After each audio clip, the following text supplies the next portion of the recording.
ബൾഗേറിയയിലെ medical university of പ്ലവൻ ഉണ്ട്. നല്ലൊരു ഓപ്ഷനാണ് ശരിക്കും സത്യം പറയുകയാണെങ്കിൽ. ഒരു 8250 യൂറോ, അതായത് ഏകദേശം ഒരു 6 മാസം കൂടുമ്പം ഒരു 6 ലക്ഷം രൂപ ഒക്കെ ഉണ്ടാക്കാൻ പറ്റുന്ന പേരൻസ് ഉണ്ടെങ്കിൽ ബെസ്റ്റ് ഓപ്ഷനാണ്. കാരണം എന്താണെന്നറിയോ, അപ്പോൾ അവിടുത്തെ പബ്ലിക് യൂണിവേഴ്സിറ്റിയാണ്, അവിടെ നമ്മൾക്ക് അഡ്മിഷൻ കിട്ടിക്കഴിഞ്ഞാൽ യൂറോപ്പിലാണ് പഠിക്കണത്.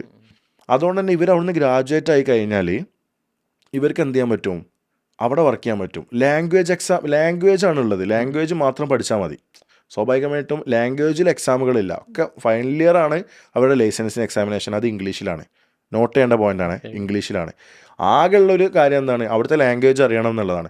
സ്വാഭാവികമാണ്. ഇപ്പോൾ നമ്മളിപ്പോൾ കേരളത്തിൽ നിൽക്കുന്ന നമ്മൾ തമിഴ്നാട്ടിൽ പോയാൽ അവിടുത്തെ ആൾക്കാരെ പരിശോധിക്കണേ നമുക്ക് എന്ത് വേണം, തമിഴ് അറിയണം അല്ലേ.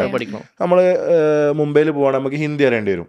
അപ്പോൾ അതേപോലെ എന്ത് വേണം, ബൾഗേറിയൻ ലാംഗ്വേജ് അറിഞ്ഞാലാണ് അവിടെ ആളുകളായിട്ട് ഇൻട്രാക്ട് ചെയ്യാൻ പറ്റുള്ളൂ.